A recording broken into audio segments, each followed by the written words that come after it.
All right.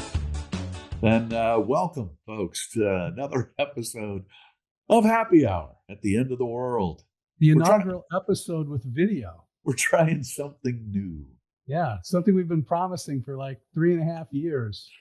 I don't know whether it'll work or not. Really, I don't. This could be the disaster in the making, or it could be the greatest thing ever, the thing No. that launches us into the next level. Right? I The know the disaster problem in is the making. The disaster in the making ended November 5th. the That problem is that was going to be a disaster. But hey, look, kudos to us because we were at last podcast. I was on your. I mean, I was saying, it doesn't feel like it's that close to me. It just didn't feel close, especially when, after we get off our podcast, the Sunday after that, Ann Selzer, who's this like kind of guru pollster, everyone, Ann oh Selzer. yeah, right. I know. She She's like says that Kamala's going the to Iowa win poll. Iowa I know. by 3 points. And everybody else had Iowa to Trump by 10 points. Yeah. They were both wrong. Trump won by 14 points. Yeah. But she was off 17 points. And it's like, well, why were you doing this? Were you trying to, mute somebody's enthusiasm and pitch somebody else's up? You've been at this long. How could you miss it by that much? She was just off. And I don't know what she was polling, if she was polling her neighbors or whatever. 870 households. They were, and all of them that were at an antique shop. I read something about that was written by a guy because they were at a cat show and she did it there. Right. Now, there was a guy who wrote in the Wall Street Journal, and he came in and he talks about. He said he was the statistician. He was like a neurophysicist actually, but so while he was taking a break from his medical courses, he decided to take a theoretical statistics class. Obviously, the guy's bright. Because if there's a lot of things that I would take as an elective, statistics is not one of them. Yeah. Right. I mean, no kidding. It's like, talk about a pain in the ass. Yeah, I did communications. Communications, and I still can't get you to sit in the right place for the video camera. Well, it's because you're telling me to move to my left, and that's your right. It's like the Three Stooges. Hey, dummy, point to the left. Anyway, so he writes in and he's like, the problem is not the projections. Okay. Everybody's like, oh, the projections are off. It's like, no, the projections aren't off. It's the sample size. You're making projections out of a 2% sampling. How can you get anything like that? We talked to 40 people out of 4 million. Right. So usually in statistics, you have an idea of whether the hypothesis is valid or whether it can't be validated given the sample size. I mean, part of the calculations that I'm not going to get into the math here, although if you push me, I might. I will not push you. I will only say this. I couldn't get into statistics, so I had to take lies and damn lies, which was like, the forerunner. Did Jen Psaki teach that course? Yes. Red Sonja taught that course. Yeah.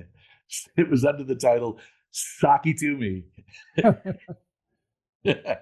Well, that's something that's going on now. Is they're all playing this blame game. Oh yeah, whose fault is it? And if you go back,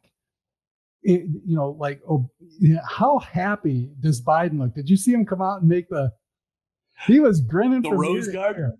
The Rose Garden concession speech.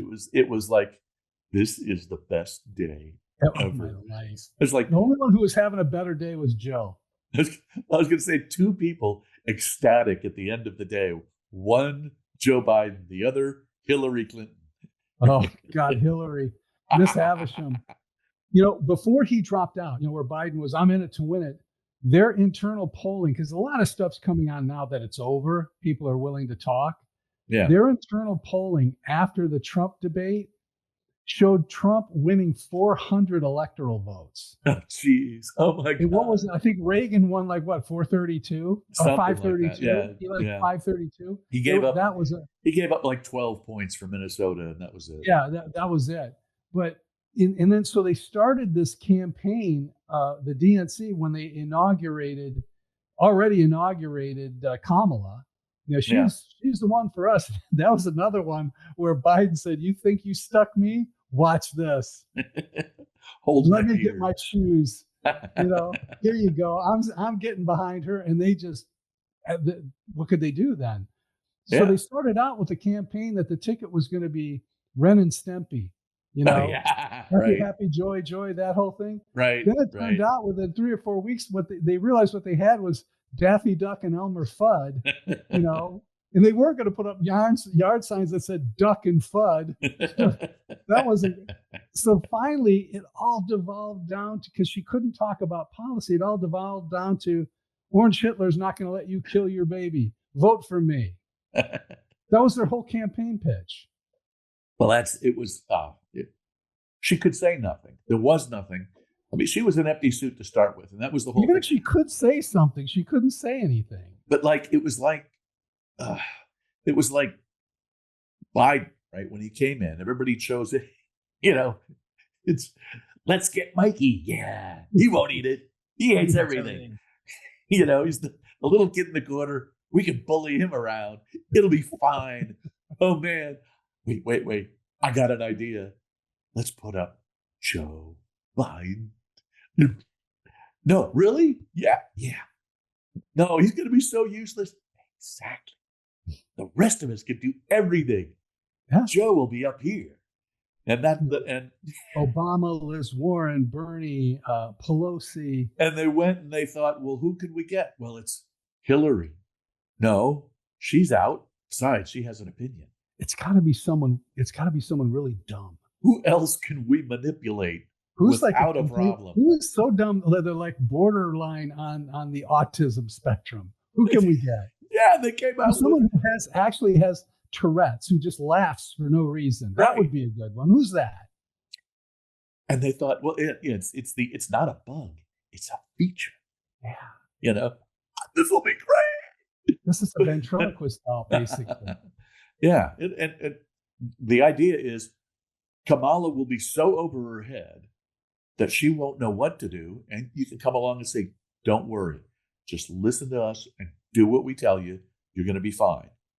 And they did. It was really, when you think about it, it was a cruel thing to do to anybody. Sure, it is.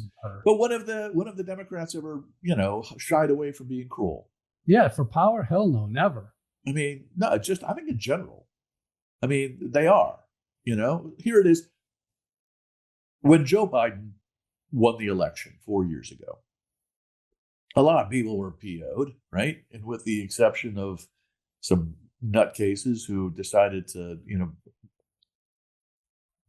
lead a lot of other people into, wandering uninvited through the Capitol, let's say.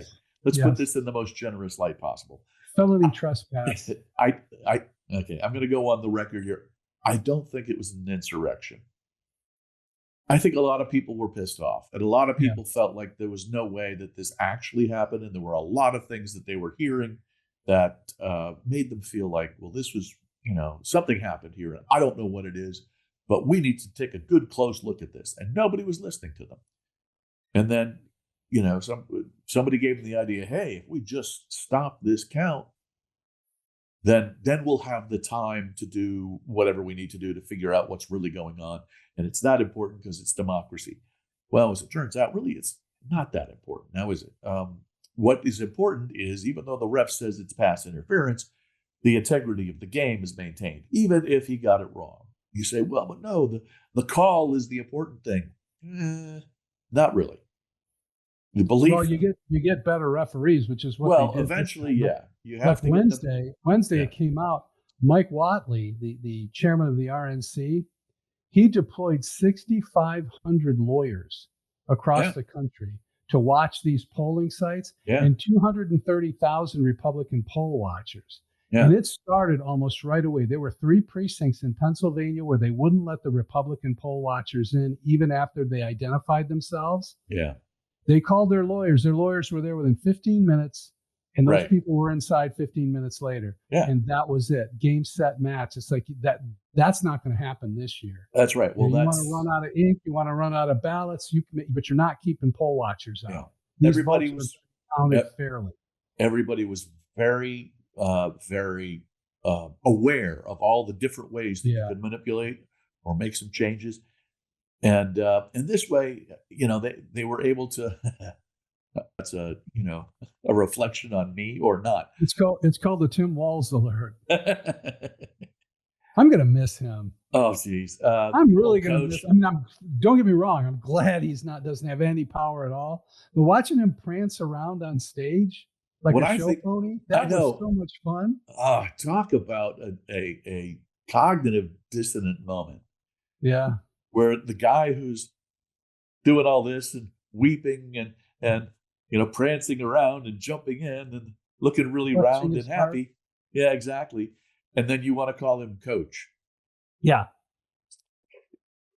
Any of us who have ever played a sport where you called somebody coach, that's not coach. coach didn't act like that.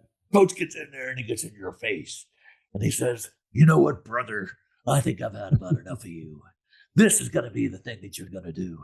You're going to get out there and you're going to run and you're going to hit and you're going to do all these other things. And if I hear any back talk from you, I'm going to take my good eye and put it right up your ass." You look like Popeye. I used to He was. God, look. he I used to was coach. so fun. I used to coach football, right? And I used to be the guy. I'd tell my kids, it's like, look, hey, this is football is a great sport because things are either easy or they're fun. If you're not having fun, that's because it's easy, Yeah, yeah. right? And if you think something is not easy, that's because it's fun. So that's your choice, fun or easy, right? Well, see, so far This is to not the coach that does that. This is the coach who says, Yeah. "Hey, let's all sit around and talk about our feelings for a while." Yeah, You and know? let's go see what the florist is up to. We'll do that instead of Oklahoma drills. But really, the most humorous thing about him, and I know this is all we've off on a tangent already, but one of the most humorous things is that you have a whole group of people in the Democrat committee, the professional Democrats and the volunteers for professional Democrats and the amateur Democrats that they bring along, are all, none of these people are sport people, right? It's like, I think I mentioned to you, Peggy Noonan wrote an article and she was talking about how everybody in this election is voting against somebody. Yeah, yeah, And maybe that's a good thing. But the Democrats need to figure out what they are and what they stand for. yeah. And right now, the only things that they stand for are LGBTQ, climate change, abortion, and so all of the LGBTQ, climate change, abortion people, and hold that image in your mind because you know exactly what I'm talking about here, right? If you think who are the LGBTQ, transgender, climate change people, and it looks like a little girl from Scandinavia to start with, right? Yeah, and it's actually a 60-year-old dock worker from Queens. Queens, nice job. No, the point is that you have all these people who are like that running around holding signs saying "Coach." Yeah, You're like, really? What, like the bag? I mean, what are you talking about? yeah. Fine leather products. Somebody else held up Versace and they said, "We're not doing that. That's not what we're doing." God, can't you pay attention? What they did, one of the they made several mistakes, but Kamala, even if she wanted to say something, she couldn't because Democrats have all of these people grouped in all of these different boxes, by identity. And if you say something in favor of one, then all of the other boxes are upset. Yeah. So she couldn't come out with anything lest she offend all the other boxes. So she's better off just not saying. She wouldn't even say how she voted on that crime bill in California, because, well, it's the Sunday before the election. I'm not going to do that. Gee, why? Nice. Yeah. Because she's upset because if she voted for a stiffer crime bill in California, which actually passed, she might actually. She's going to piss off most of the people on the lunatic left, and they might not vote. That was, I think, her biggest problem in Michigan. The reason she lost Michigan was the Muslims, a lot of Muslim voters went for Trump because they thought, well, he's now friend. He's a friend of Israel, but at least he'll go for peace. And the reason that I think the reason that Kami lost Michigan was because while Trump did court the Muslim vote and he got a lot of it, not because he isn't a friend to Israel, but because he'll bring peace to the region from which they come, and they've got family there. And then others who just didn't vote at all, they said, well, I'm not voting for Trump, but I'm sure as hell not voting for Kamala Harris because they've sold us out. They're, the Jews are still alive. How can this be? So she was screwed either way because she didn't come out and say, this is what I'm for in this situation. She didn't do that on any issue except for abortion. Yeah. There's one issue about this that, people just assume that, oh, gee, you're going after the Muslim vote, therefore they're all pro-Palestinian. Not necessarily the case.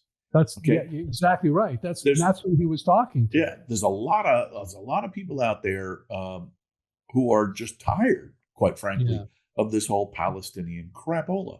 Okay, and what they want is to be able to exercise their religion and go about in peace. That's really kind of it. And, Hamas is to a Muslim the way Antifa is to like the average Democrat. It's like, I am so sick. I'm so sick. You know what? The Chaz, the Chad, the Chode, whatever they're doing, just knock it off. But the Palestinians are a little bit like, you're a tall guy. I'm a tall guy, and we go into a bar or to a party. Remember when you're like in college and all this kind of stuff? The Palestinians are 5'6". Exactly. And they're coming along with you, right? And they're all walking in there. I'm going to start picking. They start picking fights with people because you're there with them, right? And they know that, oh, hey, I can say whatever I want because my big friend here will take care of you. And the problem is, I just want to have a drink and a party, and I want to meet some girls. I'm not here to stand up and get in the way of you getting your ass kicked. Right. And one of these days, I'm just gonna. Now, I actually was in a bar one time back in my. You'll get your 72 virgins and leave me alone. I was in a bar out at a nightclub, not a bar so much, nightclub, in my 20s, down in DC. And a lot of people are down in there. It's one of these big crowded places. I don't know what it was called. And I'm sitting there just kind of, watching the crowd. And there's this, this kind of large black guy and his small little 5'1" friend. Okay. It might have been Greg Gutfeld. I don't know. Okay. And the 5'1" guy's just shooting his mouth off at people. Oh, right? yeah, he is. He's like absolutely. And he's getting, and he's poking this one guy in particular who's probably about 5'6", right? And, and his friend is obviously seen this happen so much. He's like not really paying attention to it and all that. So the guy friend is like, he's just kind of looking around and all that. And the two of them are starting to get in. And I'm taking an interest. I'm like, well, this is going to go somewhere. You know how I was back in the day. Yeah. If it didn't go somewhere, you'd make sure it did. So all of a sudden, out of nowhere, this guy, the guy he's getting the finger at him, and meanwhile the guy's tugging on the shirt of his friend, all this kind of stuff. Right. The guy has had enough. Boom. And the 5'1" guy goes, he literally one punch and the guy sinks and his friend turns around. He's like, he has to catch him and he's holding him. And I literally laughed out loud. I went, it was just because the guy, A, deserved it. He had it coming, no doubt. And B, it was one punch. And I told the guy, I said, okay, great shot. Way to go. You need to move now. Because the bouncers are going to come, they're going to find you, and they will make you leave. And he didn't listen to me, and he stood there, and the bouncers came, and they got him, and they made him leave. You had to stand over his trophy. Exactly. He didn't know what he was doing. Oh, not the head for a picture. Man. But, anyway, that's where are we going with this? I don't even know. Well, we were talking about how the Palestinians act regarding the Yes, Muslims, and that's it. That's yeah. where we were. I don't have my usual ability to jump back right into the middle of where I was today. But no, that's it. So the Palestinians are essentially the little guy that's out there getting everybody else in trouble. Well, And what's happening and people though? are tired of it. Okay. What's happening Now with the there legacy are there are media? still, let's see, particularly in Dearborn, there are still a significant number of people who are all burn the American flag, fly the Yeah, well, sure, Palestinian yeah, flag, there are, do but all they this stayed kind of home. stuff. Yeah, They're well, not that's out it. burning the flag this week. Right. They're not the ones who were, they didn't vote for Kamala. No, they didn't. They didn't vote And for anybody. they didn't vote for Trump. Right. They might have voted for Cornel Wild, Cornel West. Oh, Cornel Sanders? Yeah. So they might have done that, but what's happening is the legacy media. I mean, the leftists, the Joe Scarboroughs and the Rachel Madcow and all of those. They're inching up to it, but eventually, within like a week, they're going to have to just come down to she was just an awful candidate. She had no ability to represent herself. She had no ability. I was watching The Five, and Jessica Tarloff. She's one of the libs on that. Yeah. She's knocked. They're knocking on 1,000 doors a minute, Yeah. 1,000 doors a minute, and I'm thinking nobody's saying anything. They're just kind of looking at her like she's nuts. Big But dog's even age. if that's true, that's what 60,000 in an hour and 180,000 in 3 hours. Yeah. Trump went on Rogan and knocked on 25 million doors in 3 hours. Yeah. And you know what? Everybody was home. See, Everybody was home. Probably half the if he had people come that on knocked this on those doors podcast, were home. And she had a chance to go on Joe Rogan and refused, wouldn't do it. You got to fly to me, and it'd only be an hour. She would have probably ended up doing 20 minutes. Yeah. And Rogan's like, no, everybody comes. You want to come here? Right. Come here. It's open to you. Yeah. And the funny thing is, if you want to get your point across, and they're saying we need someone like Joe Rogan. You had Joe Rogan. Yeah. He was your guy until he decided not to take the vaccination. And then you all turned on him and you did what you always do. You drove him out of the Democrat Party. You allowed the lunatic fringe to drive him away, like they did with RFK Jr., like they did with Tulsi Gabbard, like they're going to do with others. It's like, you are not radical. You are not insane. You have no place here.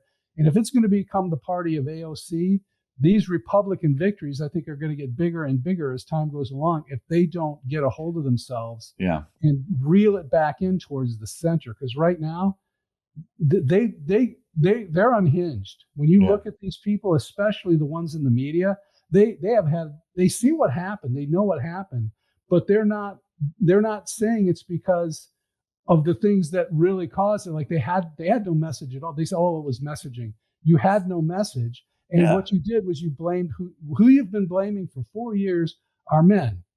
Yeah. You've heard of this 4B movement? No, what is this? 4B movement. It came from Korea. It's all these women getting on TikTok and everything, cutting their hair off and telling other women, divorce your husbands, leave your boyfriend, hold out on sex, don't have babies. And it's like, holy shit, they're solving this problem for us because you're listening to these shrew fishwives saying all of this stuff. And it's like, well, I wasn't even thinking about it with you. I'll find me a conservative woman. We'll have conservative kids and we'll just wipe you out by attrition. Yeah, right. It's the dumbest damn thing I've ever heard. That's how they're going to get even. They're not going to have sex with you. Well, every woman I've ever met is part of the 4B movement for like the past 3 years, at least where I'm concerned. Yeah. Well, they've all, it's men have been the problem with in the Democrat Party. And this was, toxic masculinity. How dare you open the door for me? This is one of those things that I always thought was a bad idea. Being a numbers guy, you have to make sure that the math works, right? Yeah. So the idea that as a party, you're saying, okay, we're going to go after people by their physical traits, right? We're going to differentiate the entire population by all of these small, little, minute differences. And we're going to find a way to integrate that into somehow talking about how you've been oppressed And the Yeah. more oppressed people we get, the more power we're going to have. And eventually, we're going to have enough people to take everything out. The problem is, not everyone feels that oppression. And not everybody is going to be buy into God help them if they don't, because they're not down for the struggle then. right. And they're bigots. But here was the problem. Here was the problem. The problem was they all said, okay. I mean, there was that that book that came out where eventually you're going to have the Democrat majority eternally, right, based upon identity politics. But we don't have that at this point in time. Where are you? Everybody was like, "Ooh, look at this! We've finally managed to turn the corner," and you had a certain percentage of people who were minorities. At some point in time, once you pass a certain number, they're no longer a minority; they're a majority. That's the first number you have to contend with. They're a majority victim party. Everybody's a victim, just a Right. victim of something different. Right. But see, that's it. So it was white people. Okay. So white people are bad. No reason to live. In America, though, so back in the 90s, white people made up like 70% of the population. You go back to the 70s, it was like 80 some odd percent of the population. We are now at the point in time where it's about 65% of the population is white, non-Hispanic, white. Okay. Of that, half are men, 30%. You decide you want to vilify a group because you have to. Okay. If you're talking about oppressing, and there has to be an oppressor, there has to be a bad guy, right? And the bad guy is the guy at the top. Well, who's the guy at the top? Well, when but when the world that you're dealing with is 70% white, the bad guy at the top is obviously the white guy, right? So once you pick white guy, you can't say, oh no, it's no longer white guy. It's now somebody else. So that's where you are. You pick white guy, but white guy still is 60% of the population, right? You don't outvote 60% of the population. I'm sorry. That's why they've tried all this thing about trying to educate white people to be anti-racist. Well, he That's why also, we're trying he also got 21% of black men. Yeah, but see, and this is before you even get to this point. Okay, you have put yourself in a bad number situation in order to get the numbers it takes to win. You have to have crack that 60 some odd percent of white people that you've told are bad. Well, and the other thing is, these aren't people that ain't nobody in that group that simply identifies as a man. Right. They're all actually men. Well, now this is not just men. This is actually. So the problem is that when you have all these white people out there, and you have to somehow get white people to vote against their own best interests. All right. One of the things they always talk about is like, oh, gee, why isn't it working when we're talking to all these minorities? They're voting against their own self-interest. The point is that you're going to try to tell white people, hey, you know what? White people have a lot of privilege and you have it easy. We want you to have it hard, and we want you to vote to make sure that you have it hard. That's not much of a story, right? So there's a lot of intimidation. Yeah, boy, that sounds good. Where do I sign up for that? Right, exactly. So that's why they create a lot of this whole thing, because nobody wants to be called a racist. Okay, so you bludgeon people into accepting the idea that what they need to do is vote against their own self-interest, because otherwise you're a racist. Okay, so and that's what's created this whole woke movement. That's the fundamental concept behind it, because they can't do it themselves. They don't like you. They don't want to, be friends with you. They want to put you in your place, and it wants to be a situation where you now have to suffer, but we want you to vote for it. Yes, like a loyal subject would. Yeah. So, did you ever see Game of Thrones by any chance? Yeah, I did. Okay, to the end. I saw it through the ridiculous end. Yes. Okay. Do you remember Reek? Yes, I remember Reek. Reek essentially is white people in the Democrats' particular philosophy of how to vote. Okay. They want to take you and they want to beat you into submission to the point in time where you're like, I can't leave. oh my gosh, you know, After they emasculate you. yeah, right, yeah, they cut off your everything, and then you're like, I'm not, you're Thor. What is his name? Thorin, something like that. I don't know what his name was, but trying to remind him of who he was. I'm Reek. No, I'm not. I'm Reek, because you can't. You've been abused so much, and the second you try to go back to anything like that, you're gonna get it in the nads.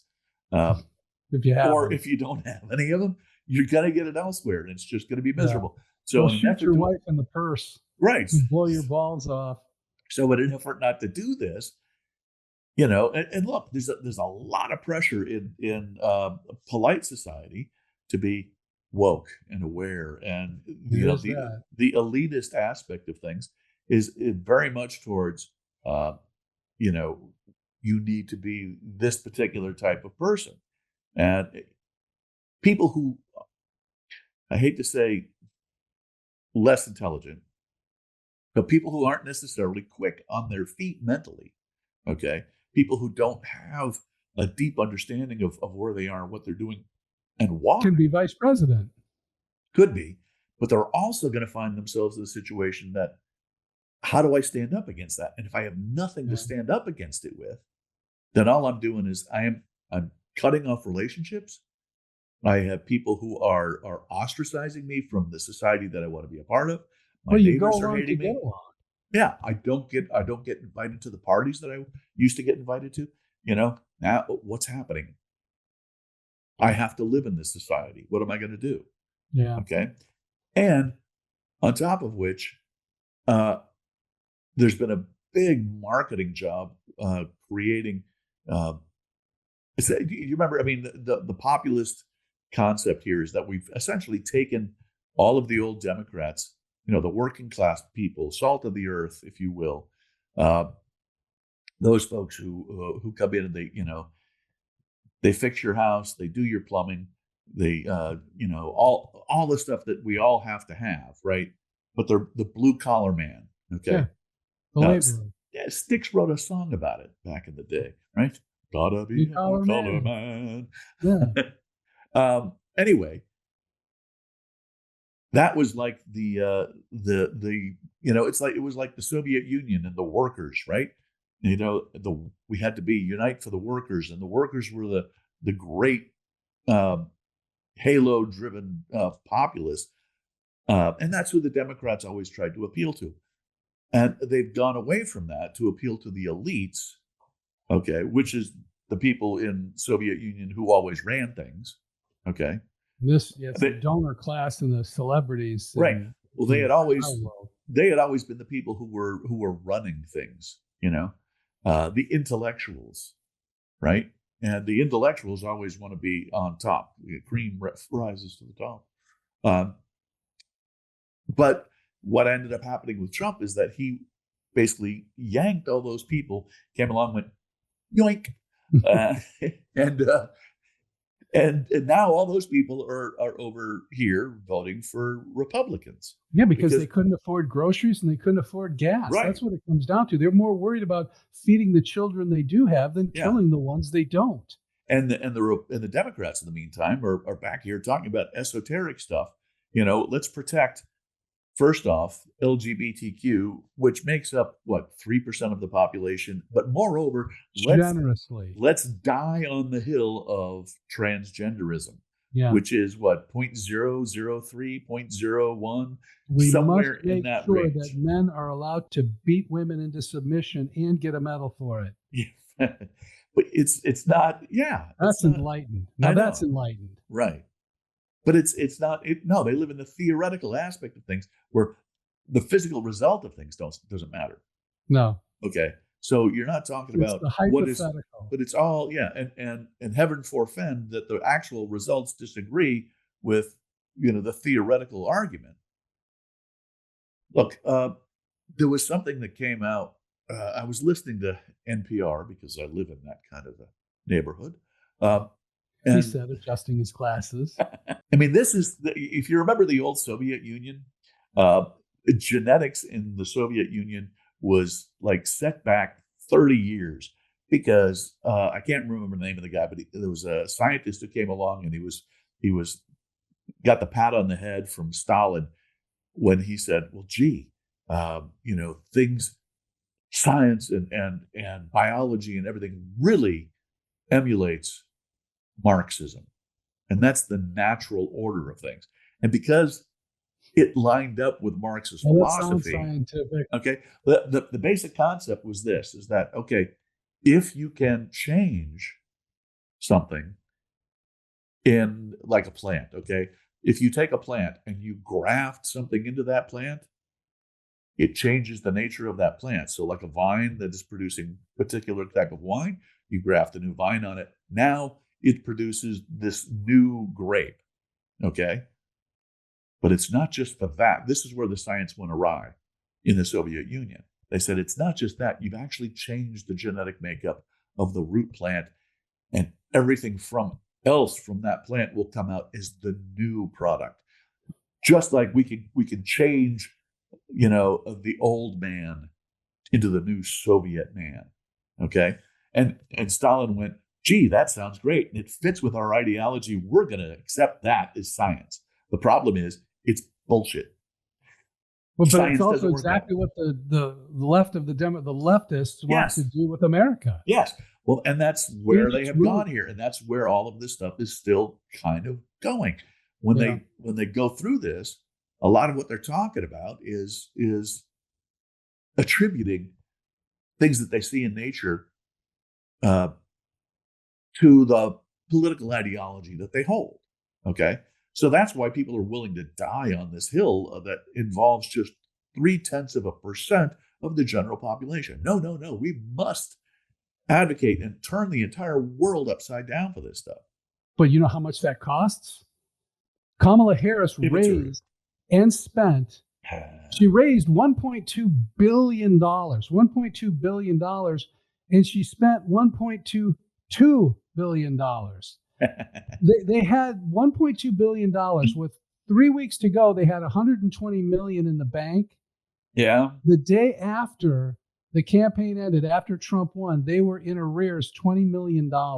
Naturally. The exact amount they paid the night before the election to have concerts with Katy Perry, Lady Gaga, Bon Jovi, all of these. They had to cancel Alanis Morissette because they couldn't pay her. Well, see, now I'm really disappointed in Kamala, because if that had been Hillary would have had her own production company that everybody had to go through to get on this tour. They would have paid double the rate, and Hillary would have gotten an equal amount paid to her own production company. She would have walked out. Hillary would have walked out. Hillary would have said, "You don't show up and we will kill you." Hillary would have made them give a contribution of about 50% to her particular fund. And they would have had to have Bill Clinton come speak at their next concert. And she would have had the production company that signed them for this particular one concert. And she would have gotten a cut. She would have walked away with about $300 million. That would have been Hillary. And that's at least something that you can say, damn, you know what? At least the girl knew how to run a budget. Okay. Trump today. She might be pure evil, but by God, she knew how to make a buck. Trump today offered to pay off the $20 million.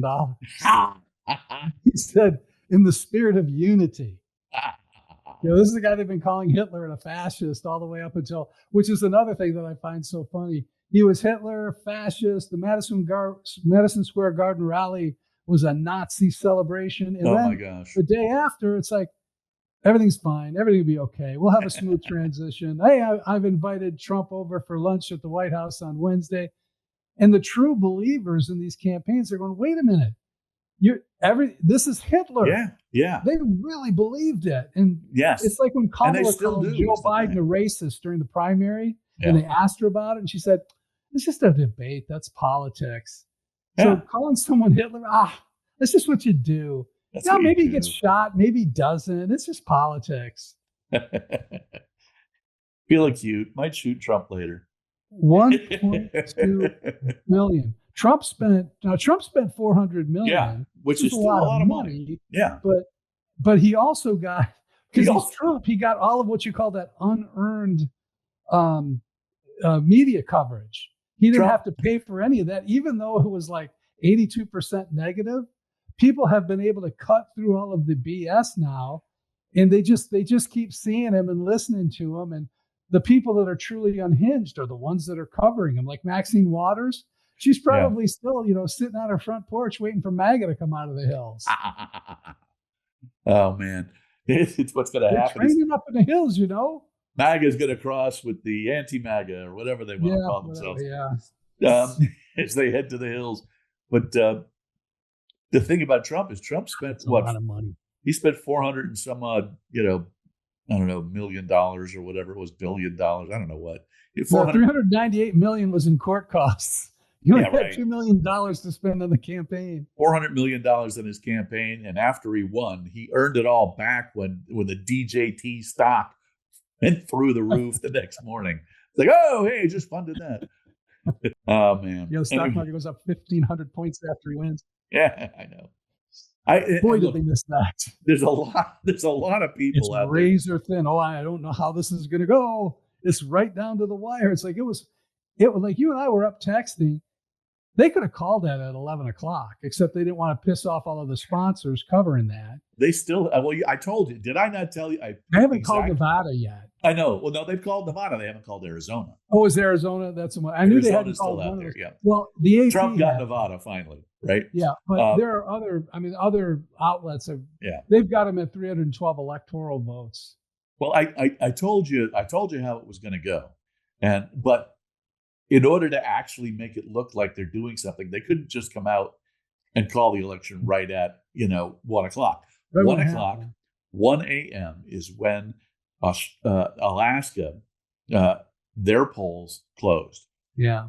And the problem was, if you recall, back in the 80s with Trump's election, you can't call anything until everybody's reported. Reagan got elected in 1984, and the election went just huge. I mean, he won every state. They called it at 2:00 in the afternoon. Yeah, well, he won. But California hadn't even finished voting. Right, he won every state except for Minnesota, including California and a lot of other states that no Republican has won since. And a lot of the Democrats got upset. They were like saying, well, they called this election at 2:00. We hadn't even opened our polls yet. So nobody came out and they voted. So the voter turnout was down. So, all of the Dan Rathers of the world decided, well, we can't do this. Something has to change. Peter Jennings is upset. What will we do? What can we do as the press? We must take an interest in what is going on here. And obviously, this is anti-democratic. So we need to change the way. And so what they decided is, okay, no one can call an election until after all the polls have closed. And that translated into, you can't actually call the states that would give. So the reason, Pennsylvania didn't get called for a really long time was because everything is still out there. Alaska. Right. Which is 5 hours behind everybody. So here I am, we're texting. And I said, what's going to happen? I said, you take a look at it. What you're going to see is Alaska, Georgia, and Pennsylvania. Or maybe they did Georgia early. It was Pennsylvania and something else. I don't know what. But and they went actually in the order that I said that they were going to go. Right after 1 o'clock. All of a sudden, boom, that was it. As they closed. Yeah, they gave it about, they spread it out over half an hour. Okay. Well, when I went to bed, Trump had 277 electoral votes. Yeah, and when I got up in the morning, still. But I'm flipping back and forth. CNN, MSNBC, they still have him at 266. Right. They just will not call it. But at the same time, they're broadcasting as though it were over. They just haven't given him. Yeah. They couldn't bring themselves to put that 270 plus on the board. They just couldn't do it. They had people crying, man. On Van Jones and Rachel Maddow cried again. And it's like, dude, this guy's already been the president and everybody survived. He barely did. He was the only one in any danger. Everybody else had a pretty good life. He was the one they were going after. What are you? And they're talking now, these governors, we're gonna we'll fight if they try to attack our state. Like, who's going to attack? Who's attacking your state? JB Pritzker's up there saying, you know what? If you want my people, you got to come through me, like real tough guy. And I'm thinking, you know what, JB? If you wanted to make a threat, tell him he has to go around you. That's a much greater undertaking. But the question, I mean, they got to come through me. It's like, for what? Do they seriously? The Jersey governor, Trump only lost Jersey by 5 points. I know. 5. He got more votes than the governor did when he won. Man. And the governor's talking about what he's going to do to stop Trump. It's like, you're not as popular as Trump. Part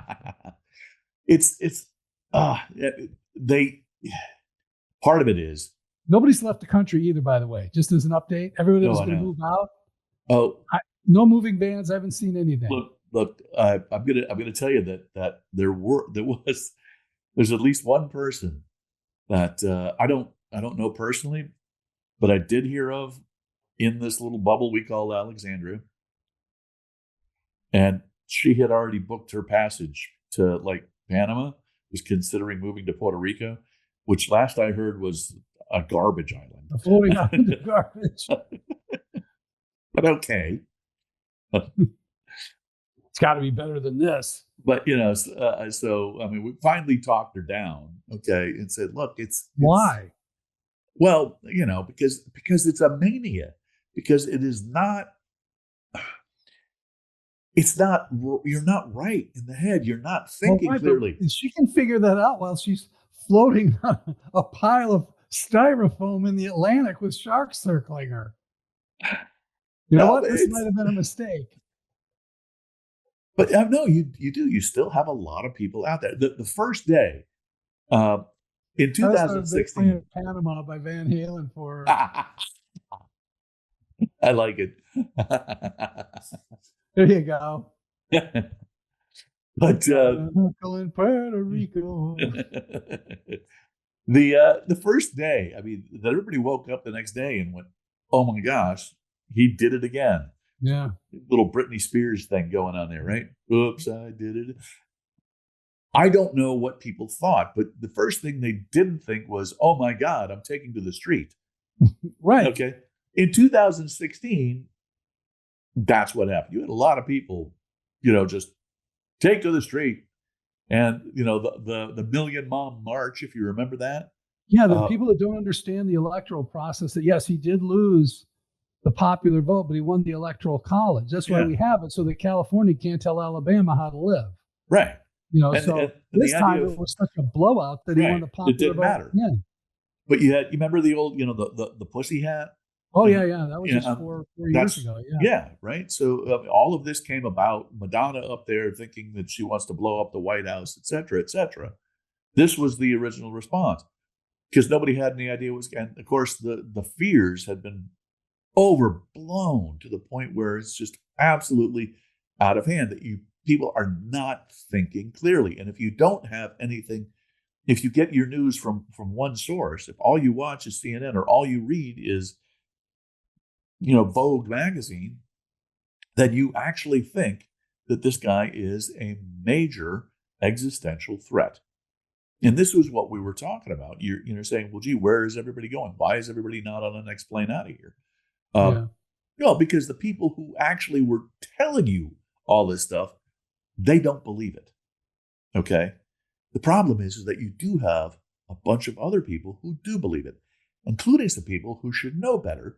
People who actually have a brain, and if I've got friends on Facebook and social media that again are sitting there saying, if you voted for this man, just don't even say anything to me, just unfriend me right out of The classic statement was, yeah, okay, enjoy your lower gas prices for a little while, maybe. In the meantime, while LGBTQ people are being threatened and rounded up and put in camps. Yeah, exactly. You really believe that? And this was the best line. And the women around you start to die. Yeah, they're going to die. Like, really? Wait, what you're telling me is that how are they going to die again? I mean, because Who's going to kill them for one thing? because it's no longer abortion, it's women's health, you see. Okay. And Reproductive rights. no, it's not reproductive rights because that's too limited a thing. It's Well, you and I know that. It's women's health. It's like it's no longer whatever it was, global warming, right? Yeah. Or global cooling, or the next ice age, or the So next they whatever. just finally said climate change, all encompassing, and the climate is changing because that's broader. That never happens. Yeah, but it's broad enough to go ahead and encompasses everything. Right. It's an umbrella. So the same kind of thing. It's a big tent. It's no longer abortion, right? Because that's too limiting. Because most people who end up pregnant want to have their children. Okay. And think of all the people who can't get pregnant that will never know the joy of an abortion. Right. Well, so you have all these people worried. Fair. You have all these people out there worried about in vitro fertilization, right? IVF, which is trying to get pregnant. Why? So they can have an abortion. I can't have an abortion. Why not? Because no one will allow me to get IVF treatment. Okay.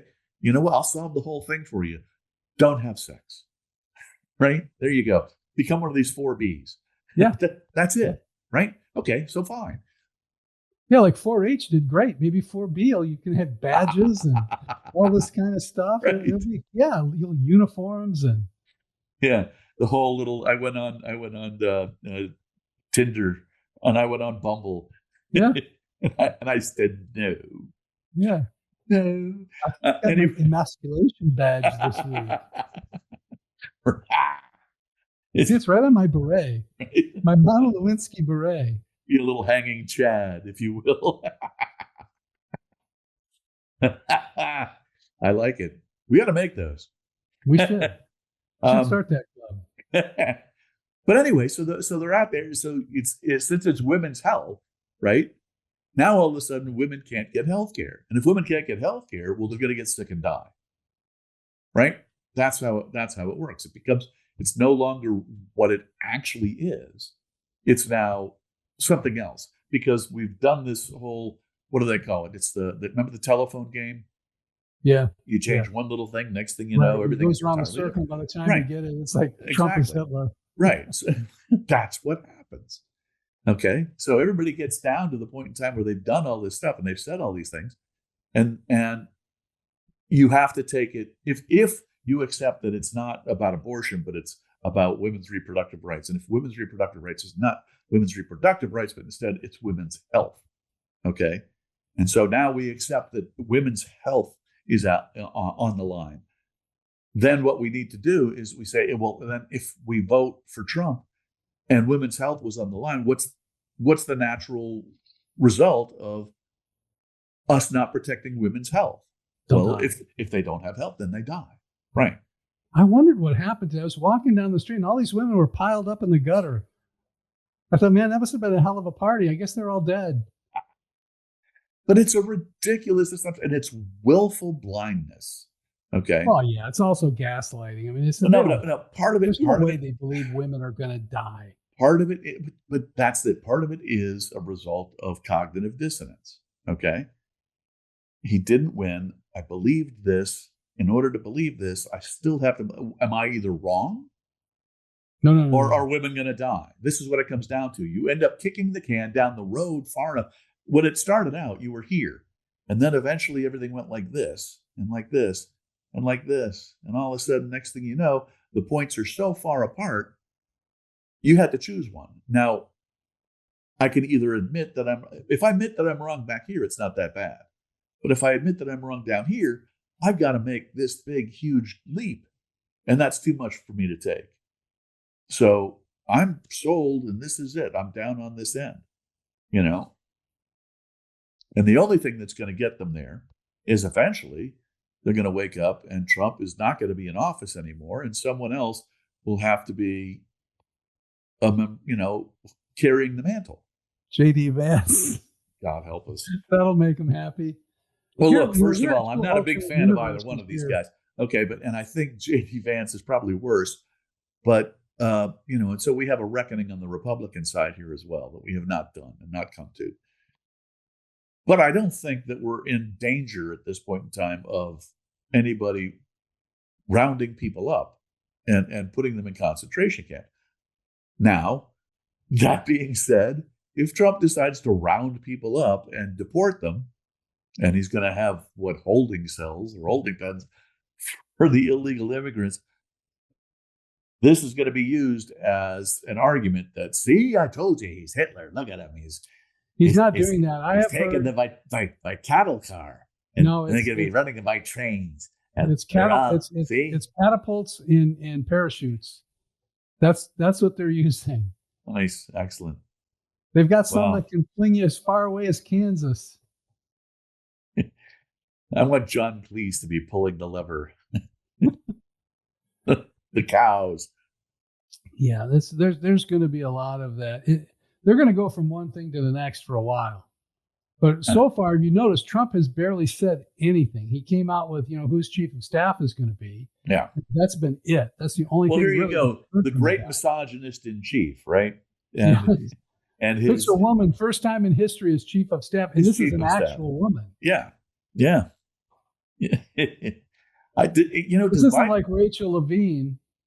Does Biden? Excuse me while I tuck with this photo. Does Biden take credit for having? I mean, obviously she wasn't the first woman, but in charge of health and human services. Or whatever. He touted her as the first woman to be in that position. Really? That's what got Babylon Bee was banned from what was then Twitter because they made Rachel Levine their Man of the Year. So they got thrown, and that's the other thing that really I think. Oh my gosh! I think drove this election was when Elon Musk bought Twitter, turned it to X. Yeah.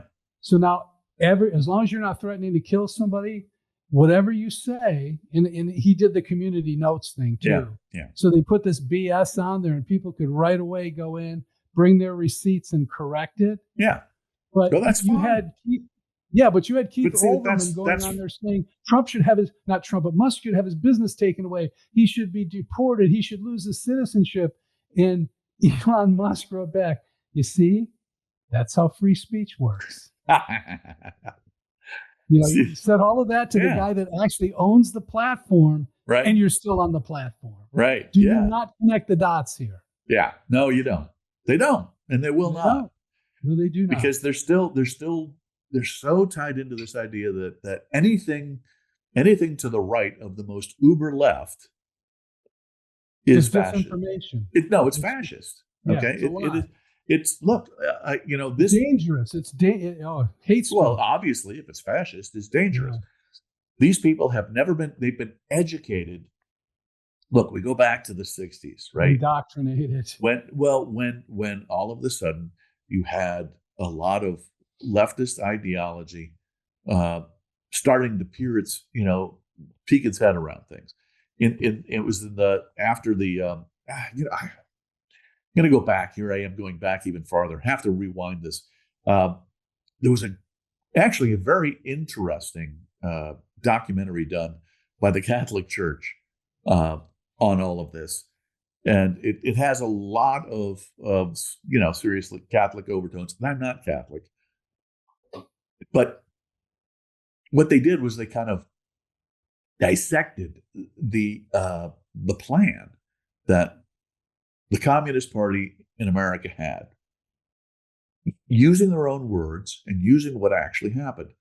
That back in the 1920s, the idea was originally what we need to do. They took a real long-term view of things. What we need to do is get people into these positions. And the positions they were looking at was, one, they wanted to infiltrate the Catholic Church. So they got people who were indoctrinated into communist philosophy. And they put them in positions to be in the Catholic Church, and they were in Catholicism. And that took about 20, 30 years. By the time they got to Vatican II, okay, it was a big thing and a big push to bring it down to the proletariat, if you will. Okay. The second thing they did was they started getting people in academia. If you recall, back during the World War II, you had a lot of the spies who came out of the elite academic institutions. Okay, Cambridge primarily, Oxford to a lesser extent. They Uh, still do. and that's, I mean, the big names, Kim Philby, all these guys who were spies in Britain started off as being a part of the ideology, excuse me, of the global uh, benefits of brotherhood of man. Okay. Boris and Natasha from What's the Matter You? Yeah, right. But before we got to that, it was all a very big part of how you get people into this, Yeah. from this feel good aspect of things. From there, they infiltrated in the United States, a lot of the educational areas, such that by the 60s, you started to see, I mean, there were whole campus organizations when, I mean, the Vietnam War was lost, not because of anything that happened on the battlefield, but specifically when they got together, a number of years later in the United States and North Vietnam. In Vietnam were reconciling. Part of the issue was they had said, yeah, okay, we you guys won all of the battles, but we won the hearts and minds. This is when hearts and minds started to become a big thing in the United States. Well, we have to win the hearts and minds, but the hearts and minds were won on college campuses in the United States by people that had been exported from China, from Vietnam, from other areas, North Korea, with the explicit intention to say, hey, you know what? It's all self-determination. And aren't you guys interested in allowing people to do what they want to do? And, taking a democratic tone and applying it towards the communist philosophy. Okay. That morphed into people who were educated in the 60s becoming educators themselves from the top down.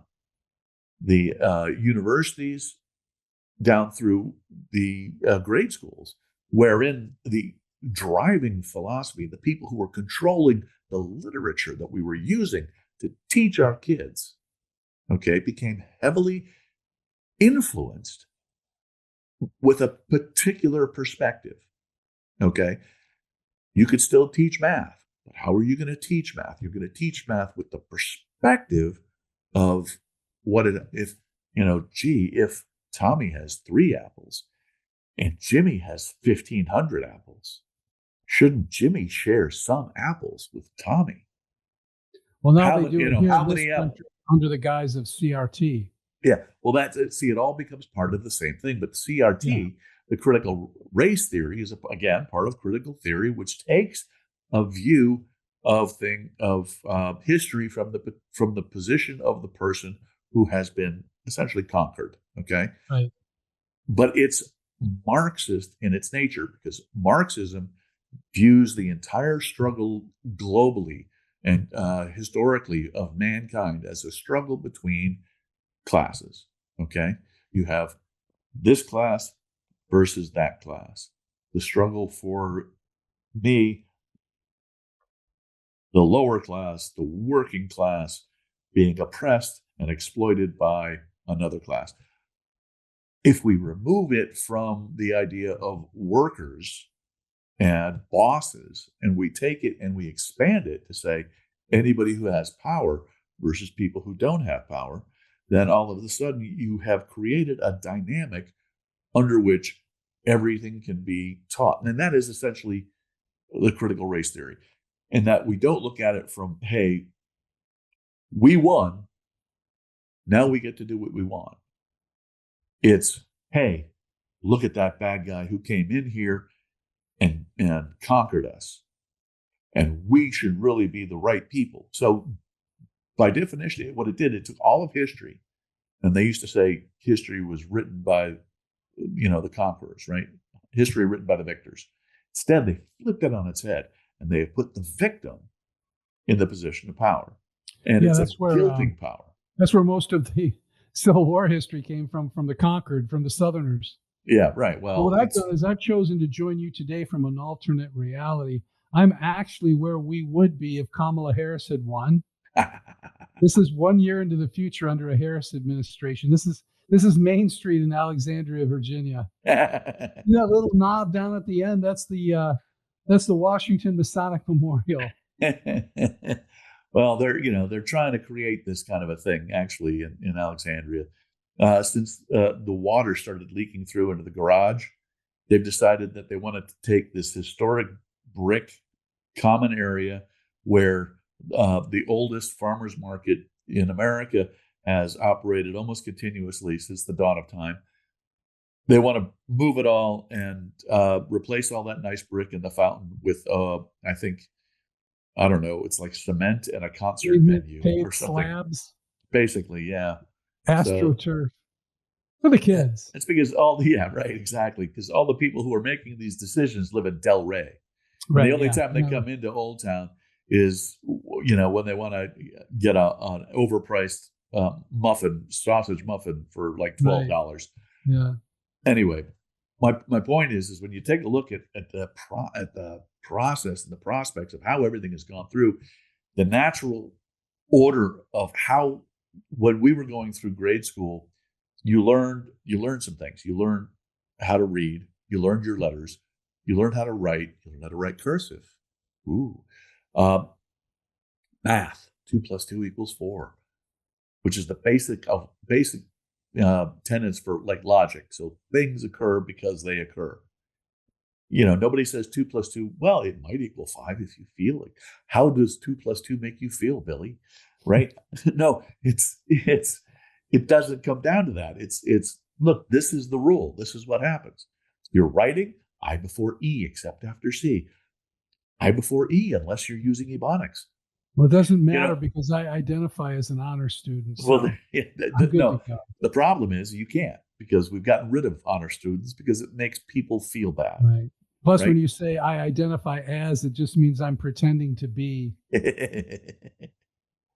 So the question is that we had all this time, we learned all these things. We went through social studies, and you learned, what happened at Concord and Lexington, right?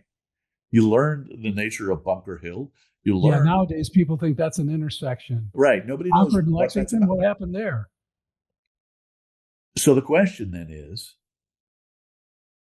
we used to fill our day with that, right? If they're not teaching that, what are they doing? We used to play that stuff at recess. Sure. We'd learn about battles and go out and reenact them. Yeah, now you can't do that. Don't pick up that stick. Oh, yeah. You can't pretend you're shooting anyone. Looks like a gun. No, don't do that. Use your words. That's right. You bastard. Not only a bunch of Scots, I'm going to moon my opponent. Use your words. You're a fascist. But it's a ridiculous. But this is where we've gone. A lot of the Gen Z, I guess, is that it? Is that right? Gen Z. Gen Z voted for Trump in a big way. They did. Which is unusual, because you expect. I actually saw a party on a college campus. It's like 3:00 in the morning. Yeah, and they're out there and they've got a Trump cutout, and they're running it on. Like, remember, you remember Home Alone when he had the cutouts? They were going back and forth like they were dancing in the living room. I never actually saw Home Alone. Oh, well, that's what they were doing. They were dancing with this thing, and kids running around with beer yelling, "Who wants to buy a house?" They were all jacked up. Now, I'll give you that. That's I think that's like the one thing that really struck with the younger generations when you sit there and they say, you know what? Yeah, okay, here you are under this administration, and your parents were able to buy a house for $6,000. You can't buy a car for $6,000.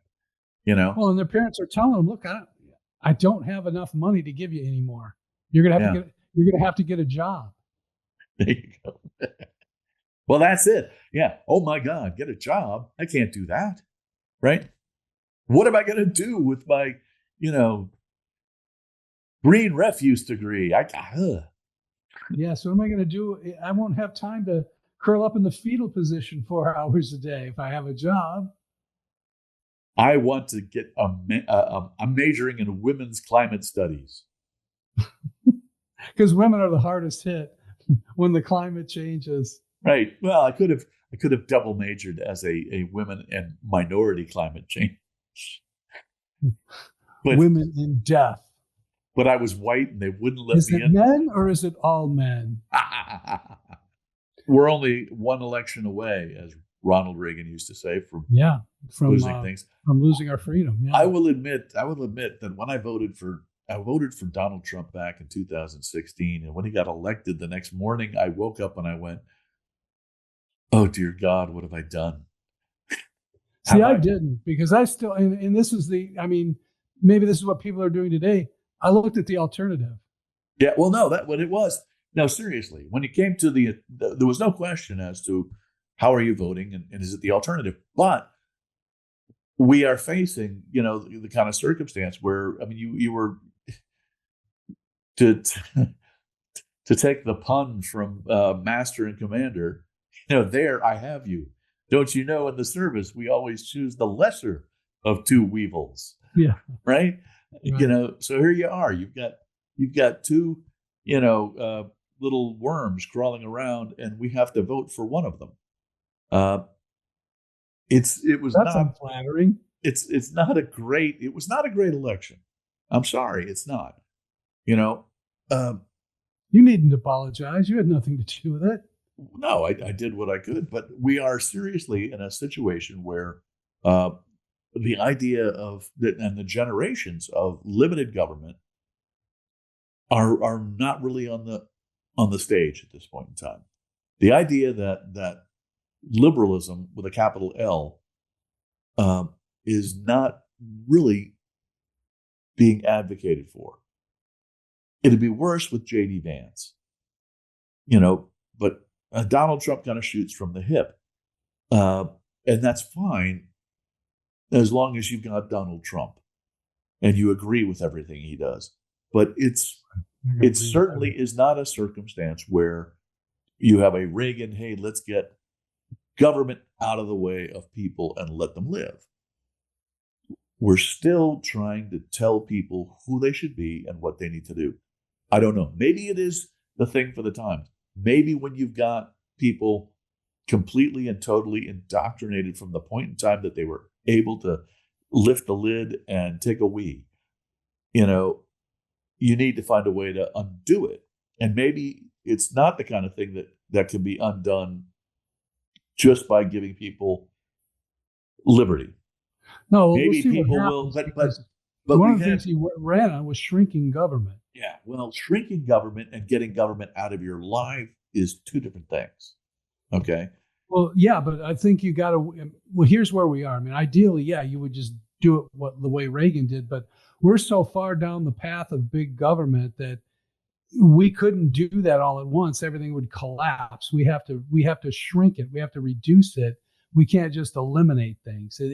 I don't think that would work. Well, we came from a point in time in the late 90s when, I don't know, the first thing that really I ever heard in a State of the Union speech that scared the living hell out of me was, I can remember it vividly because I was driving and I'm just on the outskirts of New York City.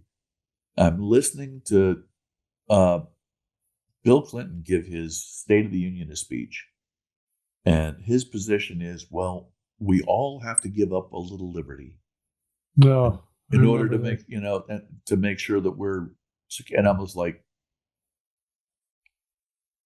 I was absolutely freaked out by this. I thought, seriously? You're telling me you give up a little, then a little more, then a little more. That is what happens. A slippery slope. And we went from there. We went through where we faced, the whole issue with the failure of the intelligence services at 9/11, and that's, I think, the first time I've ever called it the failure of the intelligence services. Well, it actually began years before that with the Cole. Remember but even before that is that Bill Clinton had the opportunity to take out Osama bin Laden, and he chose not to. Okay, and then on the heels of that followed the first attack on the World Trade Center, which, if you recall, was them. They blew it up from the garage. Didn't have the desired effect. After that, Bill Clinton had the opportunity to take him out, passed on it. Bin Laden got away. The call happened. Taliban happened. And then, of course, 9/11. And from 9/11, the natural overreaction being, hey, we have to fight this, or we have to give everybody whatever it takes to fight this. And so we gave the FISA courts were instituted under the Patriot Act. Created the Department of Homeland Security. Homeland Security, the ability to monitor people inside as well as outside this country. Which was not supposed to happen. It was only supposed to happen from the outside in. Yeah, okay, but you know what? That lasted a day. Stick with a board or stick with a nail in it, right? That's it. Yeah. Okay. We're only going to use this stick with a nail under these circumstances until somebody uses it, and then it's done. That FISA court is the direct relation to the spying on Trump. Yeah. It was used against a candidate for public office in this country. I mean, this is Banana Republic type stuff. This is when the left lost its moral compass. And it decided that it was just too great a risk to allow anybody else in there. And we're going to do whatever we can to make sure that doesn't happen. And if that means we have to abuse things, we'll abuse them. And they've done it. And they've gone through, and everything that they've claimed Trump is going to do, they've done. Short of rounding people up. Yeah. But don't put it by you. If they had been able to put a gun register together, they would, when they would have done it. And Kamala had won, they would have rounded people up who have weapons, and they would have forced them to turn them in. Okay? Here's the problem. I don't know who's going to win the next election 4 years from now. But people who grew up in the environment where they were allowed and taught to think freely are getting older and dying. And the people who were brought up under an indoctrination system, people aren't going to remember it, who believe certain things without questioning it, are becoming eligible to vote. And the idea of packing the court, the idea of doing away with the filibuster, the idea of a registry for weapons, all of these things are not off the table. They're just waiting for the right time to happen. And I don't know if that's going to be the next election or the election after that, but it's still coming. And the only way that we're going to end up countering it is from the ground up, which means we have to make sure that what people are being taught is appropriate and correct, and that is in the liberal tradition, that is capital L. Otherwise, all we've done is kick the can down the road a few years. And what we're going to end up seeing is the end of the world. And that's the angle. Well, that is last call, I think. That is last call. I think so. I think you've pontificated long enough. That if you'd like to get in touch with us, you can do so by emailing us at happyhoursend@gmail.com. That's a great way to reach us. Sometimes we'll get our questions from there, when we think they're worthy of our intellect. We're Spotify is where we are if you are listening to this particular podcast. If you'd like to get us on YouTube for the video, I'm going to give that a go. I think I'm going to try to put it up there. But right now, this particular podcast, if you're looking at it, you're probably seeing it on Facebook, because that's where it's going to go first. But Facebook is always it's always a good way to get the first indication and the first announcement of the audio version of this whole thing. So throw our email out there one more time. happyhoursend@gmail.com. If you like us on Facebook, this podcast will come directly to you. If you like us on Facebook, you'll love us on Instagram. If you like us on Facebook, you'll be in a very exclusive club. There you go. Anyway, for Brian Bourdon. And for Stephen D. Cheers. Sláinte.